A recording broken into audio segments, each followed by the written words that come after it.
The Minnesota Vikings are pretty much the best team in North American team sports to never win a championship.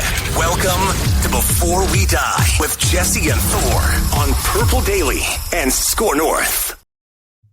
Hello, everybody. Happy Thursday. This is Purple Daily's Before We Die. I'm Jesse Pierce, impatiently waiting for some NHL players to actually call me today because I am also on the side covering the National Hockey League, but all in on the Minnesota Vikings. What a season to jump into it. Thor Nystrom down there. I'm educating Thor on placing bets in the National Hockey League. So I do appreciate that because he does know how to do it on the football side of thing. He has been our Mr. Positivity through and through, and a homer of extraordinaires, like truly the number one. And up here we got producer Ross. Ross is keeping us in line, doing his thing, but also stirring the pot and the comments as well. Hi, guys. I saw a reprise story about a friendly neighbor who is shoveling Kirk Cousins' driveway. This happened. Yeah. This goes back to we had neighbors who were shoveling Case Keenum's driveway in the run to the NFC Championship game. So I think that's a good omen. But I say all that to say this. I thought for sure that person shoveling Kirk Cousins' driveway was going to be our very own Thor Nystrom. I was shocked when it was not Thor. Yeah, the Roomba snowblower is still in prototype, so I did try it out there. But yeah, Kirk was then he was calling the police on me, and I was like, Kirk, I'm trying. Like it's still in prototype. I just want to make sure you get to the game all right, Kirk. Exactly. Yep. That's all it. Big game for Kirk Cousins and crew, hosted at US Bank Stadium this Sunday. The New York Giants roll into town at 3:30 in the big wild card weekend. First of all, guys, let's just clear the air. How are we feeling against the Giants? We've obviously seen them before, that enormous comeback. How do you guys feel heading into Sunday, just on the outside? As good as you could. This was the matchup for the last couple of weeks that we've been hoping and praying for, and it was what at least I was willing to give up the number 2 seed to get. It's the Vikings' best shot to move into round 2, and then you see what happens after that. But yeah, feeling okay. I don't know how to feel. I feel cautiously optimistic, but I also, I'm mildly terrified because of the injuries that have mounted for the Vikings the back half of the season, in particular the last month. However, when you get to this time of the year, injuries are not an excuse. Whenever you get to the playoffs for any team, it doesn't matter. It just doesn't. You're not going to be able to use that as an excuse and get away with it. Some teams maybe can, more so than others, but Jesse, Thor, the San Francisco 49ers aren't losing with their third quarterback. Yeah. The Vikings really can't complain about being down linemen. So cautiously optimistic. A lot of the national steam is behind the Giants, but let's be honest. If the Giants were the Arizona Cardinals, I don't think there'd be much steam behind them. It's because of where the Giants play and what market that they're in that I think a lot of the national steam is behind them. Can I ask Thor, who's the backup third string quarterback for the 49ers? And do you know where he played college? Yeah, his name's Brock Purdy. He played for Iowa State. There it is. Instead of the obligatory fantasy football update, we should have changed that. Maybe we'll change that moving forward, like obligatory Jesse Brock Purdy update, just because that's all if the Vikings do indeed play the 49ers in round 2, are you going to have a hard time? Like, I'm going to have a tough time. I'm going to have a tough time. I remember it goes back to like when Iowa State played the Gophers in the bowl game. Like I was like, what do I do? Like the Gophers are my squad. They're my team, but I go to Iowa State. And then my dad bet me a case of beer that the Gophers would win. And I was like, okay, fine. I'll bet you a case of beer on the other side. Guess who got the case of beer, guys? This sounds like a pretty tough situation for Jesse Pierce to be in. It is. We'll worry about that down the line. Again, as we had mentioned, Minnesota facing the Giants on Christmas Eve, 27-24, eking out of a victory. Danny Dimes threw for 334 yards. Saquon Barkley, 84 rushing yards on just 14 carries. Guys, what do you have to do to counter that? Especially Barkley, who I imagine you're going to see get the ball almost 100% of the time, really, because he's one of the best. I think he finished 4th in rushing yards this year. How do you think that Minnesota is going to fare against that offense? Yeah, in some ways, the game against the Giants was exactly in line with the rest of the Viking season, and so it was in some ways like not a surprise. But in the way that the game was played, it was a surprise, because what we were afraid of going in, it was Saquon Barkley, and the Giants sort of flipped the script. And in that game, they threw the ball a ton. I think they threw the ball more than they had thrown all season. They threw it 42 times. They only ran 21 times. Daniel Jones had 334 passing yards in that game. Obviously, he had a big interception in the fourth quarter, that helped the Vikings win the game or whatever. But that was the Giants side of it. And then the Vikings defensive side of it, they played different than they had played most of the rest of the season. The Vikings blitzed on 25% of the Giants' offensive snaps, whereas the Vikings have blitzed about 18% of the, in their snaps against the other teams on the schedule. So it'll be interesting to see if the Giants remain as pass heavy for this game, trying to attack that Vikings cornerback core, and if in kind the Vikings remain as aggressive on defense as they were last time. If those numbers are repeated, and I'm not saying they're going to be, but if those numbers are repeated, where Saquon Barkley's getting 50 yards of passes out of the backfield, he's rushing for another 80, Danny Dimes is throwing for over 300 yards, that's going to be a big problem for the Minnesota Vikings, because they're going to see some members of the New York Giants defense that they didn't see on Christmas Eve that could potentially slow the Vikings down a bit more than the Vikings were slowed down on Christmas Eve. Leonard Williams should play. Sounds like Adarius Jackson is going to be back, and there's other pieces as well. So again, you can't use injuries as an excuse, as I already said, but it seems like the Giants are definitely getting healthier at the right time, and the Vikings are not. So what can KOC draw up?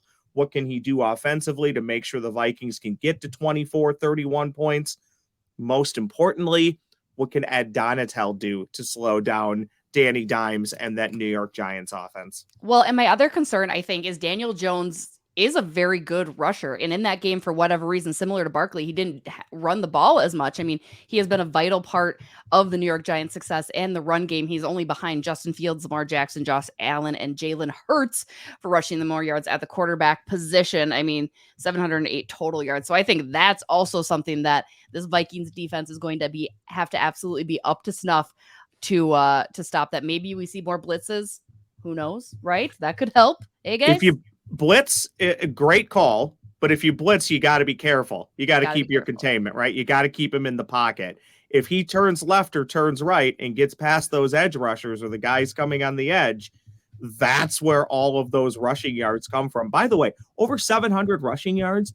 There are starting running backs this year in the NFL that don't have that. I mean, that is a problem. But yes, I love the blitzing take. I think the Vikings should have been blitzing more all year, but they have to be the right blitzes and they have to be at the right time. Because if you send 5 or 6, even 7 guys and he gets away from that, that's easily 20, 25 yards the other way.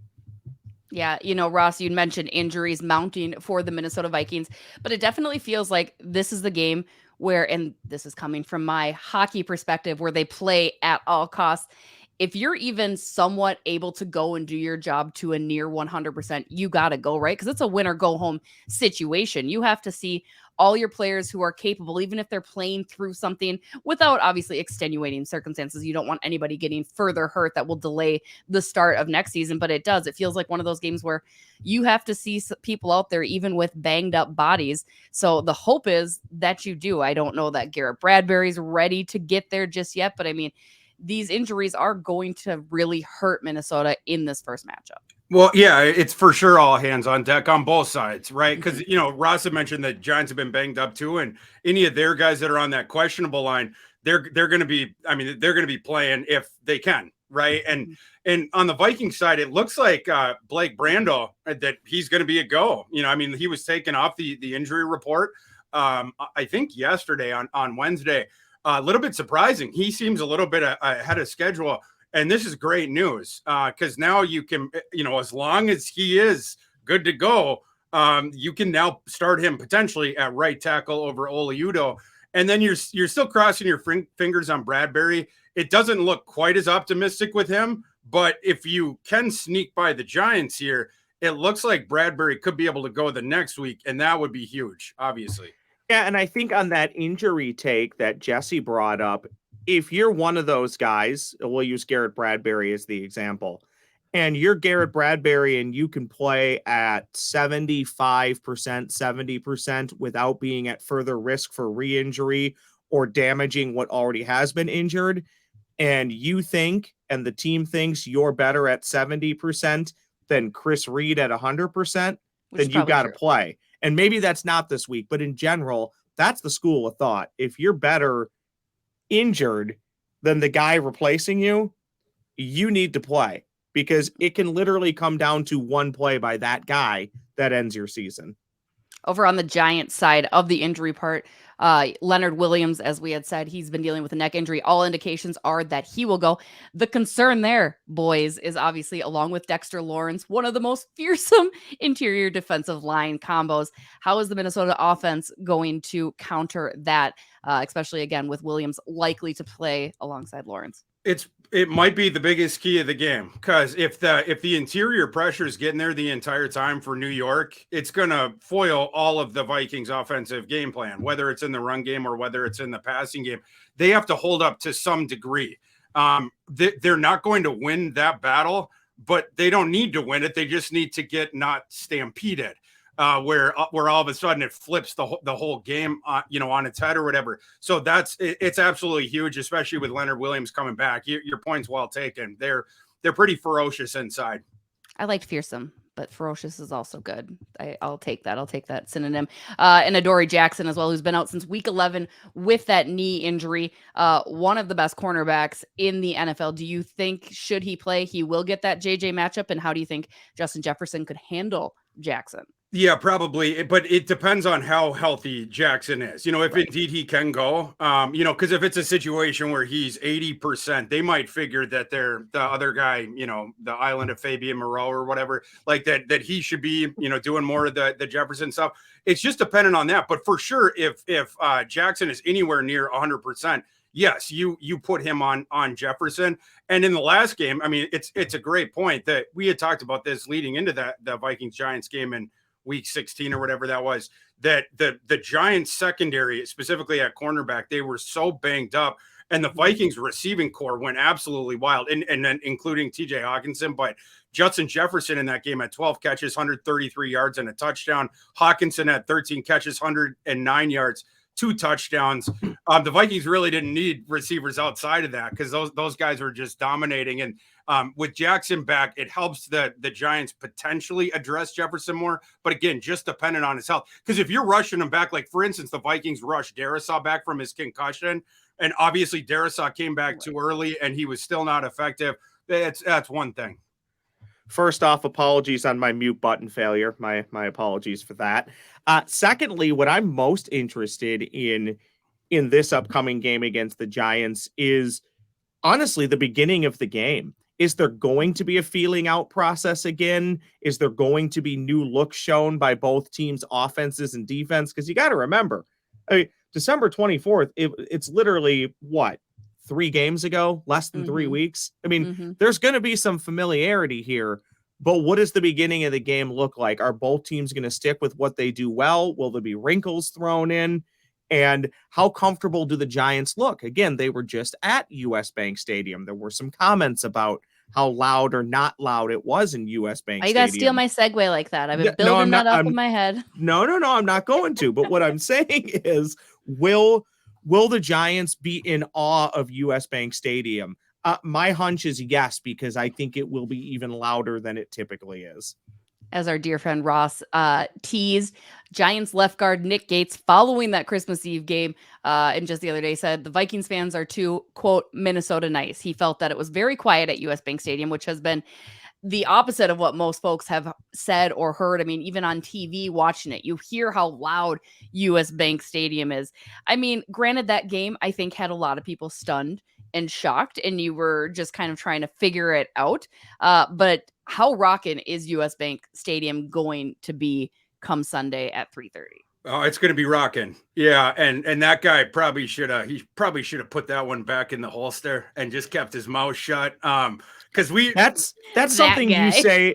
That's something you say if you come to US Bank Stadium this Sunday and win. I mean, you say that in the post-game press conference that, we didn't think it was very loud. Don't say that before the game. Yeah. We're all Minnesotans. We know how salty we as a people are, and we don't need any incentive to get rowdier. And I mean, yeah, the US Bank, it's one of the loudest stadiums in the NFL. I mean, you talk to like other people or whatever, and I guess that guy wanted to take the opportunity to go the other way with it. But yeah, he's going to be in for an unwelcome surprise on Sunday. That place is going to be rocking. The one thing is, and Ross had sort of alluded to this, you don't want to fall behind early, because the one thing we also know about Minnesotans and Vikings fans is that the second the Vikings fall down by double digits, the sphincters in that stadium are going to be puckered up or whatever.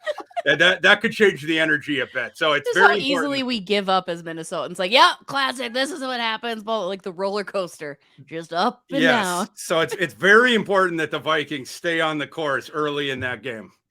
What do you guys think? Do the Vikings? I mean, don't jump in on the question yet. Do the Vikings need to win? Obviously, but do they need a victory on Sunday in order to deem the season successful? I know, Thor, that was part of your Monday episode or Monday's episode of Before We Die.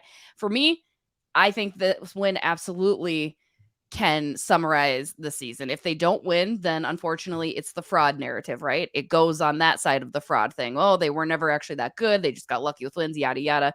If they lose, or excuse me, if they win, then it's like, oh yeah, we knew they were going to win. How do you guys feel about how Sunday's game will tilt the scale one way or the other, depending on the outcome?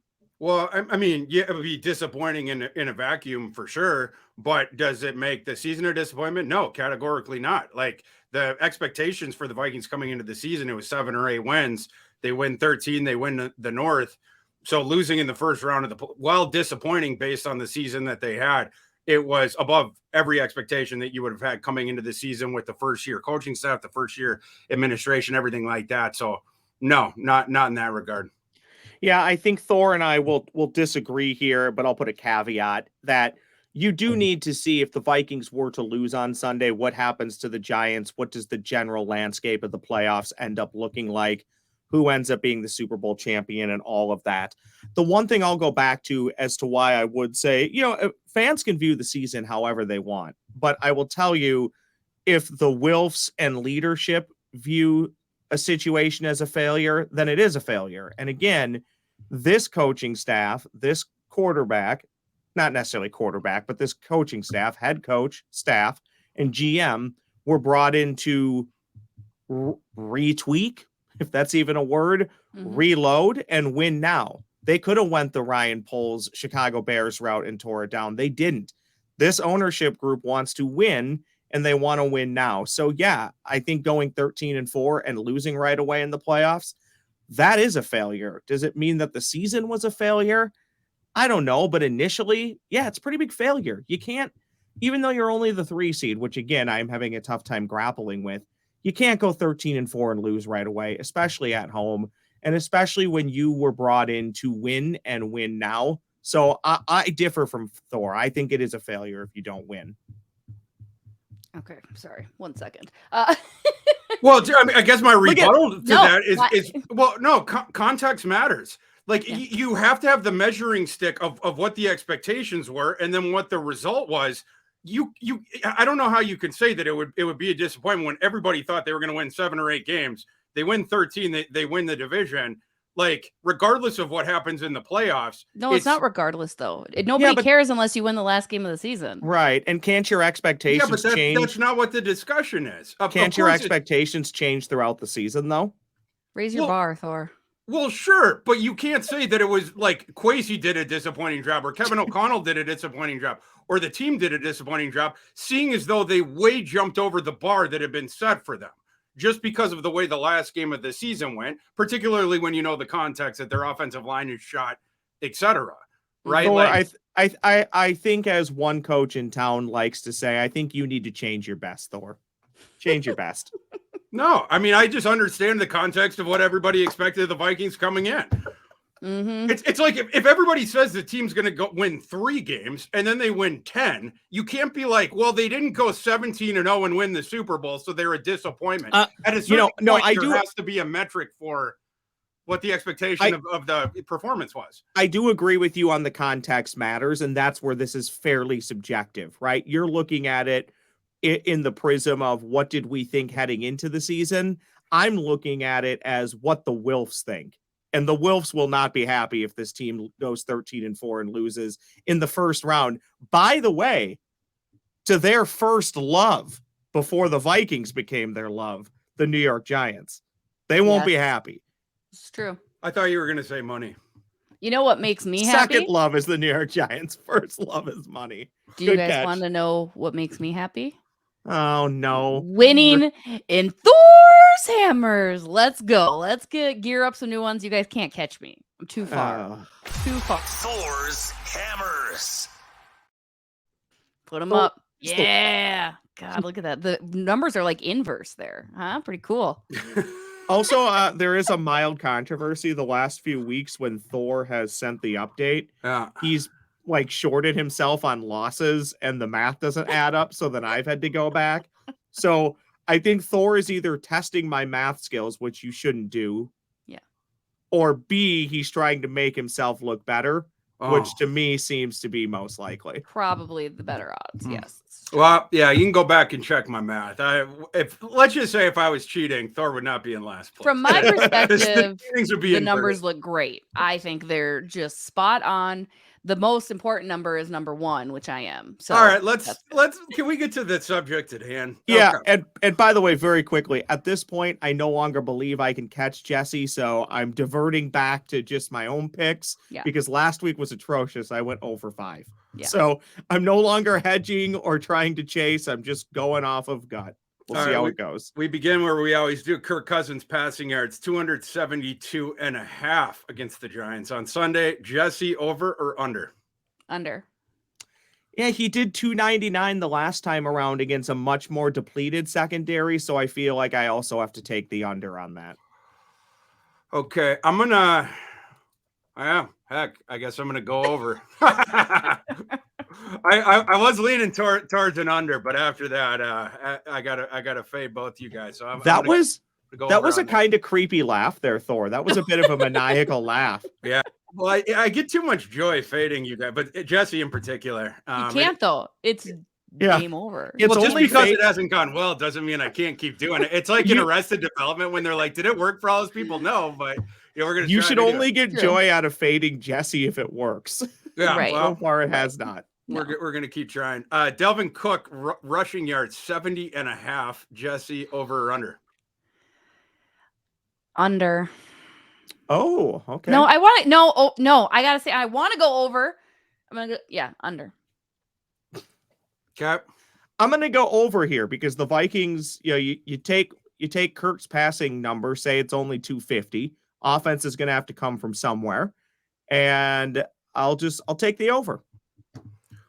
This is a tough one. The way that you would attack the Giants defense, if you had your druthers, it would be the run game. And in the last game, Cook was running okay, and then KOC sort of diverted away from it and then was trying to attack the Giants, that injury-riddled secondary like we were talking about.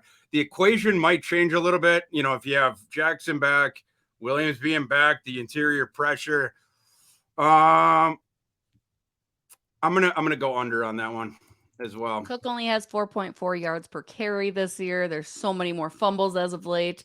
Madison maybe gets in a little bit more. I'm going to give Cook a little bit of credit, though. This year, when he's been fumbling, he hasn't faked injuries heading back to the sidelines. I think this year he's actually owning the fumbles, which is nice to see.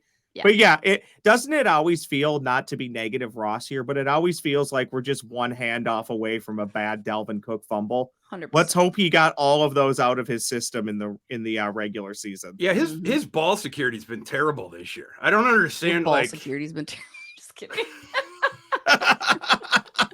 Unbelievable. Sorry. We're gonna label this podcast explicit. We've had sphincter talk. Yeah, Jesse almost crossed the swearing threshold in the last one. Yeah, our host is really letting it go here lately. Yeah. Now, TJ Hawkinson, my son, who had the awesome game last time. We talked about the stats before. His receiving yardage for this one has been set at 52.5. Jesse, over or under? Over. Okay. Yep, that's an over. I don't know if it's much over, but that's an over. Mm-hmm. You guys are making this hard for me to fade you because then I got to fade my You're son. Making it hard for me. Yeah, I'm okay. So the New York Giants, these are stats from my buddy Derek Brown at Fantasy Pros. He has a primer every week that has just the best stats. But the New York Giants, 31st in DVOA, 30th in catch rate, and 22nd in fantasy points per game allowed to opposing tight ends. It's something that they are not very good at. We saw it manifest in the first game with TJ Hawkinson. I have to go over. Justin Jefferson receiving yards. The books have now ticked this one way up after we had seen it come down a little bit in the middle of the season, but we're back up near 100 yards. Justin Jefferson's receiving yards for this game have been set at 98.5. Jesse, over or under? I mean, it's tough when I said Kirk isn't going to be thrown. I'll go over. What the hell? Yeah, you're doing the same thing that I'm doing, Jesse. You've been much better at just going with your inclination where I overthink it. Mm-hmm. I would say under, but I'll copy her and go over. Okay. Man, you guys are making it super hard on me because I already have the Cousins over. I guess. All right, I'm gonna steal Ross's thing and do the Costanza. Cousins has got a he got a couple past the 272.5, the over, with Jefferson not getting to 98.5. Jackson being back is huge. We don't know how healthy he's gonna be, but that could be big. I'm gonna go under on Jefferson 98.5.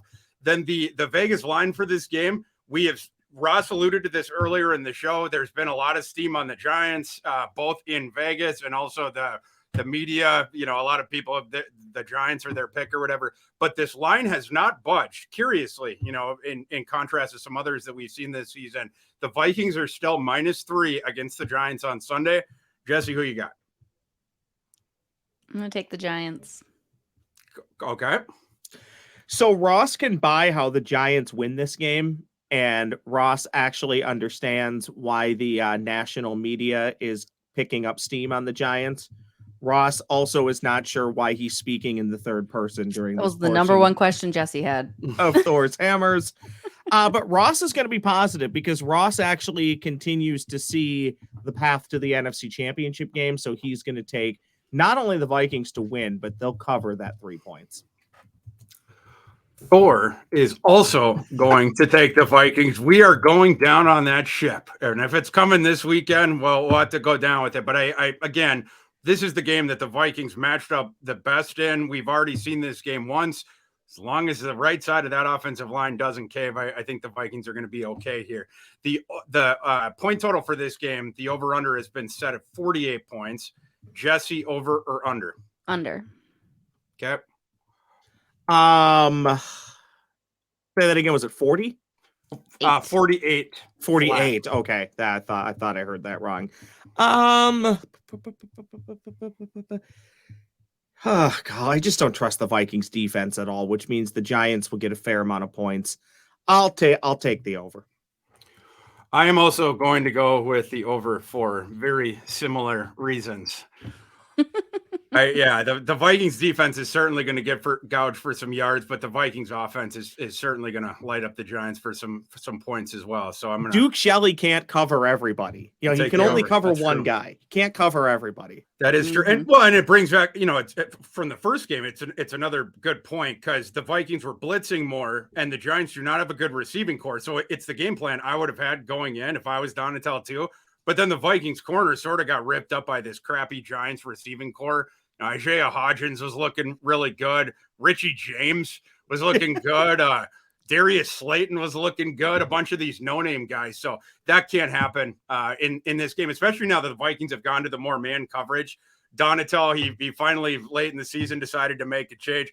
The early returns on it, it's been sort of hit or miss, but at least they're trying something new. So hopefully he does better. In theory, Thor, you want to be able to put as much behind the run game as possible. If you can, you're not going to stop Saquon Barkley, but if you can slow him down and in theory force the Giants to pass, you should be able to win the game. Although the Giants performed, as Thor mentioned, and as we all saw, very well in the pass game. But can they do it 2 games in a row against the Vikings?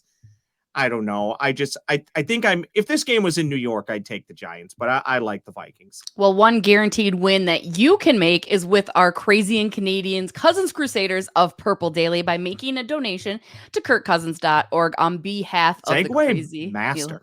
Thank you. So good, right? We have a group of Cousins Crusaders who are huge Kirk Cousins fans. reached out to us at Purple Daily and want to help do some good in the world by allowing us all to make a donation on their behalf. It's a great cause. Just simply go to kirkcousins.org, click the donate button, donate whatever you can, $5, $50, $500, anything is appreciated. Everything is just going to a good cause for Kirk Cousins. Again, that is on behalf of the Cousins Crusaders of Purple Daily. Make sure you mention that when you make that donation at kirkcousins.org. Again, that'll be a good victory. Yeah, go donate. Time now for the Before We Die crew to give us their Before We Dies. Nice. I'm going to kick this one off. Before we die, Ticketmaster is going to go away forever because I'm just so over and I'm not even going to the game on Sunday, but I have a former college roommate who's taking some of her kids up there. $260 in fees alone, not even the cost of the ticket for 4 tickets. Like, just asinine. So I'm over Ticketmaster. I'm over that whole kerfuffle that they cause. I want Ticketmaster gone, dead, deceased. Come on. One, I thought you were still upset that you couldn't get your Taylor Swift tickets. I thought that's where this was going. There is nothing in the world I would ever spend that much money on, ever. Second, I always find this, I 100% agree with you. So don't jump in yelling at me because I agree with you. But what I've always said here is, and I know there's certain legalities of what has to be shown and what doesn't, but if they just put in like 230 of that 266 into the price of the ticket, and then just showed like $36 in fees, right, I think we would all go, well, price is the price. Yeah. But it's when you see all the taxes and fees when you get super upset. My Before We Die, it's not going to happen this year. It's a bit of an easy cop-out because it will happen. I just don't know if it'll happen this year or within the next 30 years. 6 seeds have won the Super Bowl, most notably of recent memory, the New York Giants, the Green Bay Packers. A 7 seed will win the Super Bowl fairly soon, okay? I don't think it's going to be this year with the Sea Chickens or the Miami Dolphins, but a 7 seed will win the Super Bowl. And in our lifetime, an 8 seed will win a Super Bowl because it's going to happen. Love it. Mine is very simple. Before we die, the Vikings. Man of many words today, Thor Nystrom. Vikings are beating the Giants on Sunday. We're moving on to Skull, baby. Skull. A simple man. He is a simple man. Again, we are simple people here at Before We Die, brought to you by Purple Daily and Score North. As always, I'm Jesse Pierce. He's Thor Nystrom. He's Ross Brendel. You can catch us Mondays and Thursdays, along with all the other Purple Daily content. We have had so much fun going through this season with you guys. Again, appreciate your interaction, you checking us out. 4 more games. 4 more. Yes, let's go. 4 more Please games. Keep us employed for a couple more games. That would be much appreciated if the Vikings could do us that solid. So thanks again for checking us out. Drop your comments below. Let us know what you think about this episode, how you think the Vikings are going to do, your big fears that the Giants are bringing in, all of that good stuff. Have a great rest of your day. Go Vikings. Skull Vikings.